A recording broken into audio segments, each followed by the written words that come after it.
Ben ritrovati dalla redazione. La Guardia Costiera di Trieste ha soccorso un kitesurfer a circa 2 miglia dalla costa davanti a Barcola.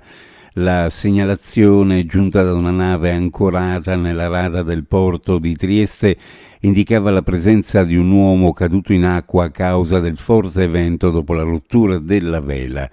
L'uomo soccorso e recuperato dalla Guardia Costiera è stato poi consegnato al personale sanitario intervenuto presso il porticciolo di Barcola.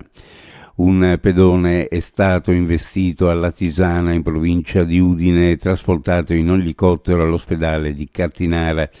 L'incidente è avvenuto in via Vendramin, la dinamica dei fatti è ancora in corso di analisi da parte dei carabinieri della stazione locale intervenuti sul luogo, ma quanto ricostruito l'uomo stava attraversando la strada fuori dalle strisce pedonali.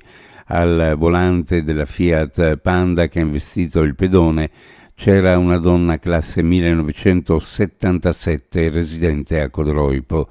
La vittima dello scontro ha riportato una forte emorragia e lesioni che hanno costretto il personale sanitario a trasportarlo in elicottero.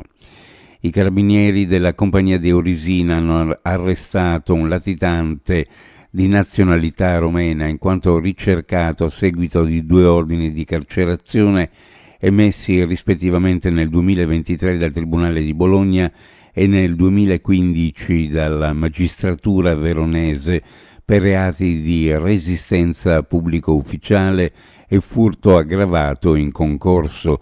I 2 fatti avevano portato a condanne di 4 mesi di reclusione nel primo caso e di 2 mesi e 7 giorni nel secondo.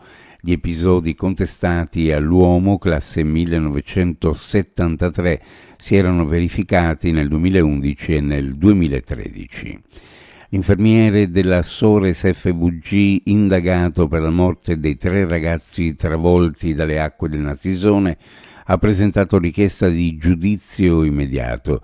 In questo modo salterebbe l'udienza preliminare del 19 settembre. Lo ha reso noto il suo legale Maurizio Miculan. Nell'indagine, con l'accusa di omicidio colposo, sono coinvolte altre 3 persone, vigili del fuoco in servizio nella centrale operativa di Udine.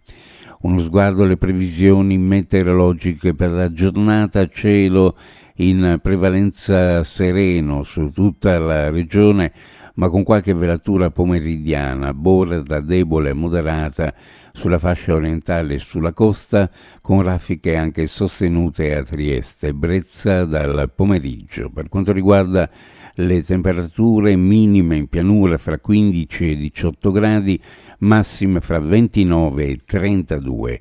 Sulla costa minime fra 20 e 23, le massime fra 27 e 30 gradi centigradi.